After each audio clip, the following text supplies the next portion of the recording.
following subject matter is real and only intended for mature audiences. Discretion is advised. People are dead after deputies say a man went on a shooting rampage. I knew a week before she died I was going to kill her. I can tell you the scene out there is absolutely horrific. Nobody knows where this individual may strike next. This is 10-Minute Murder. Welcome to 10-Minute Murder, brief and bingeable true crime. I'm Joe, the host, and I'll tell you what, just for you listening today, this episode is absolutely free. No charge at all. But Joe, how much do the episodes normally cost? Good question. I'm glad you asked. $0. That's the normal cost. But today, just for you, free. Now don't tell people I gave it to you for free though, because I'll close up quicker than Kmart. Hey Joe, why are you asking yourself questions in a slightly different voice and pretending it's someone else? Because mind your business, that's why. I might send this episode intro to my therapist and just say, fix me, please. If I had a therapist, I probably need one. And if you'd like to be a regular part of the mental decay that is 10-Minute Murder, you can subscribe to 10-Minute Murder. It's super simple, just hit the subscribe button, and then that's pretty much it. You can also follow on social media. Links are in the show notes of this episode or on Facebook, Instagram, and Twitter. You can just type in 10-Minute Murder, and it'll pop right up. And spooky season is continuing with this episode with Ruthie Mae McCoy and the true story behind Candyman. So if you're just now hearing about that, Candyman, the movie franchise, was based on an actual story. Have you ever heard about the girl who was one night hearing ominous dripping sounds coming from within her home? And she was scared, but her faithful dog was keeping her company under the bed, licking her hand off and on in comfort. Eventually, the girl went to investigate the noise, only to find her dog dead in the bathroom with a message written in blood. Humans can lick hands too.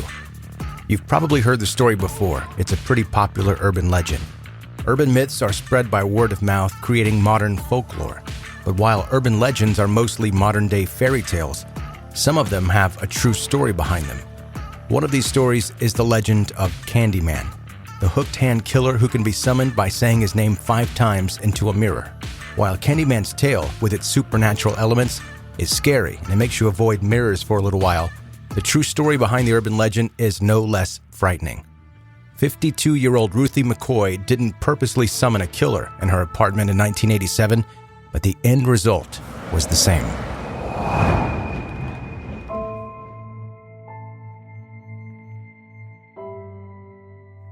Ruthie Mae McCoy was born in Hughes, Arkansas in 1935, one of 8 children. When she was still a little girl, the family moved to Chicago's South Side in hopes of more prosperous life, like many black families did back then. But unfortunately, the big city was not exactly as they had dreamed about, and the family still struggled to get by. For Ruth, lack of money was not the only issue. The first sign of Ruth's mental illness began appearing when she was in her 20s. There were times when Ruth was talking to herself, and others when she would just burst out with anger unexpectedly, even cursing at strangers on the street. While it was clear everything was not all right with Ruth, relatives did not actually know the exact nature of her illness. In the 1950s, ignorance about mental health meant that extreme stigma and fear were surrounding it, and people turned more easily to religion to find answers. And so did Ruth's family. Vernita's father was not in the picture very long, and it was his desertion. While Ruth never got married, she had one child, Vernita, when she was 27. Vernita's father was not in the picture very long, and it was his desertion that caused Ruth to be bitter at men for the rest of her life. Due to her struggles with mental illness, Ruth was institutionalized several times, and Vernita had to stay with relatives. Everything was all right as long as Ruth took her medicine, but as it is usual with mental health patients, she often stopped taking them. As you can imagine, keeping a job was extremely difficult for Ruth. She was working on and off as a laundromat attendant and housekeeper, but was never able to hold it longer than a month or 2. As a result, Ruth and Vernita lived in Dearborn Homes, a public housing project located in the Bronzeville neighborhood. In 1983, as their home in Humboldt Park flooded, Ruth applied for emergency CHA housing. Ruth especially asked to be close to relatives and not be placed in a high-rise. But of course, Ruth was offered an apartment miles from the place that she asked for and on the 11th floor. Still, as there weren't really any other options, Ruth accepted the offer, and in May 1983, she moved into the apartment 1109 in Abbott Homes. Living conditions at this new building were far from ideal. Abbott Homes were part of Abla Homes, and if you were a resident of Abla Homes, you were more than twice as likely to be beaten, raped, or murdered than anyone else in the city. It tells a lot that Abla ranks 5th among CHA developments in violent crime. Families were poor, making no more than $4,527 a year. It's not a surprise that many tried to make more cash by any means, most of the time by selling drugs. When Ruth moved to the Abbott Homes, she was understandably in constant fear of either being mugged or burglarized. As a result, she had her lock changed by the CHA at least twice, and she sometimes toured the 11th floor hallway making sure doors of her neighbors were also locked. Being afraid 24/7 did not do well for Ruth's mental health issues. As a result, she didn't eat much, and her behavior became even more bizarre. In one instance, Ruth had to take her grandchild to a hospital, as 4-year-old Bobby had cuts on his face, arms, and leg. Ruth explained that he had fallen down some stairs, but she was behaving pretty weird, so the staff thought Ruth might have had something to do with the accident. As the Department of Children and Family Services was called, Ruth lost it. She had to be taken to the nearby Illinois State Psychiatric Institute, where she was diagnosed as a residual-type schizophrenic. However, there were no signs of Ruth actually abusing her grandchild. In the end, though, what actually happened seemed to work out well for Ruth. After the incident and after getting proper medication, her life started to look a little better. She gained weight and was dressing and acting more appropriately. Ruth even began to plan for the future, saying she wanted to become a nurse. For the first time in a while, it looked like there was a light at the end of the tunnel. Unfortunately, all Ruth's dreams were shattered on the evening of April 22nd, 1987. That day, at 8:45, Chicago police got a 911 call. "I'm a resident at 1440 West 13th Street, and some people next door are totally tearing this down, you know." "What are they doing, ma'am? They want to break in?" the dispatcher asked. "Yeah, they threw the cabinet down. They want to come in through the bathroom." Even though the dispatcher was puzzled about what Ruth meant, he promised to send the police. The assignment was labeled as, quote, "disturbance with a neighbor," which might explain why it took a long time before police eventually arrived at the scene. Before 4 officers banged on Ruth's door around 10 minutes after 9, 2 neighbors had also called 911, reporting gunshots and yelling from 1109. As nobody answered the door, the police drove over to the project office to get a key. Unfortunately, and maybe because Ruth's previous request to change her locks, the key did not fit. And you would think at this point the police would try to break the door down or find an alternate way in. But that didn't happen. For reasons unknown, the police decided to not do anything else. And at 9:48 p.m., they left. Let me repeat that. There were 3 911 calls, one from Ruth herself stating that somebody was trying to enter her home, and 2 from neighbors saying they heard gunshots and shouting from the apartment.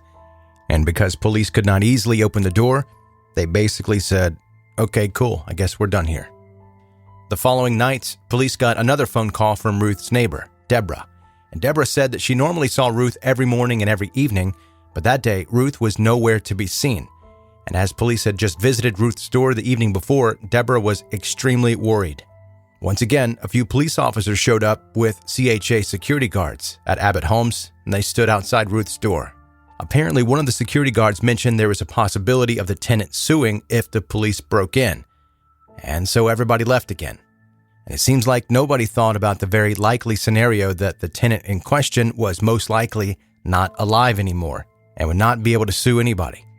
That was confirmed the next day. Once again, Deborah called, but to the project office this time. And this time the door was finally opened. About 1 p.m., a project official arrived at Ruth's door with a carpenter who drilled through the lock. Behind the door, they came upon a gruesome scene. Ruth was found in the bedroom, lying on her side in a pool of blood, a hand over her chest, wearing just one shoe. She had been shot 4 times with a medium caliber gun. One of the bullets sheared through her pulmonary vein. As angry as people could have been about this situation to police, who did not enter her apartment immediately, Ruth most likely would not have survived even if she had been taken quickly to a hospital. And as I'm sure you're already aware, a murder in a housing project is not going to garner widespread media coverage. But in Ruth's case, there was one detail that caused her death to make it to the Chicago Tribune: the fact that her killers had entered her apartment through her medicine cabinet. As Ruth had said in her 911 call, the intruders had thrown the cabinet down and climbed through the wall into her apartment. The news of the unusual break-in may have surprised the people in Chicago, but the truth is, people had been breaking into apartments via medicine cabinets for over a year before Ruth's murder. The real question is why nothing had been done about the safety hazard before. Unsurprisingly, the answer had been money. And money was also the motive behind the gruesome attack. 2 months before her death, Ruth received approval for supplemental security income. It not only raised her monthly income from $154 to $340, but SSI also paid retroactive to the date of the application. So the first check Ruth was sent was for $1,979. Ruth used that money for a few inexpensive things and planned to use the rest to get out of Abbott Homes. But unfortunately, people in her building noticed the purchases, and eventually, the money Ruth had meant to better her life got her killed. 2 men, Ted Turner, 18, and John Honduras, 21, were eventually arrested and charged with Ruth's murder, home invasion, armed robbery, armed violence, and residential burglary. However, due to lack of evidence, the charges were dropped after 2 years of the trial. It seemed Ruth's story was about to fade into oblivion. Then, just 5 years after Ruth's death in 1992, the movie Candyman was released and showed her gruesome death was far from forgotten. Events in the film are located in Cabrini Green Homes, just 15 minutes from where Ruth had been living. And even though the movie antagonist is a supernatural being, the fact he comes from behind the bathroom cabinet is not far from reality. And of course, in the movie, who was the first one to die by the Candyman's hook? Someone who was not taken seriously until they stumbled upon her dead body. A woman named Ruthie Jean.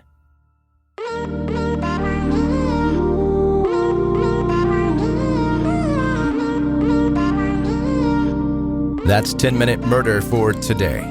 Brief and bingeable true crime. Thanks for joining, and this episode is submitted for the approval of the Midnight Society.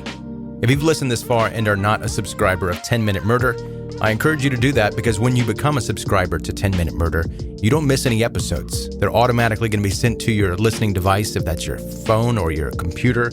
And some people I've noticed, because I get little stats on my thing, I don't know what it's called. Some people listen on Apple Watches, which I'm wearing an Apple Watch right this moment, and I've never, ever in my life listened to a single podcast on it. I didn't know that was a thing, but apparently you guys are doing it in droves. And I've been missing out, and nobody told me. Hey, thanks. I'm out here listening with AirPods like some kind of caveman, and you guys listening on your wrist. So wherever you listen, make sure you're subscribed to 10-Minute Murder. Also connect on social media. Links are in the show notes of this episode, or just go to Facebook, Instagram, or Twitter. Type 10-Minute Murder into the search bar, and it'll pop right up. And hey, Joe, why is your voice going out at the end of this episode? I don't know. I have no idea. Is it because I haven't drank a drop of water today? I don't know. Maybe. Probably. But I'm going to shut up while I still have a voice. Thank you for listening to 10-Minute Murder. Have a good night.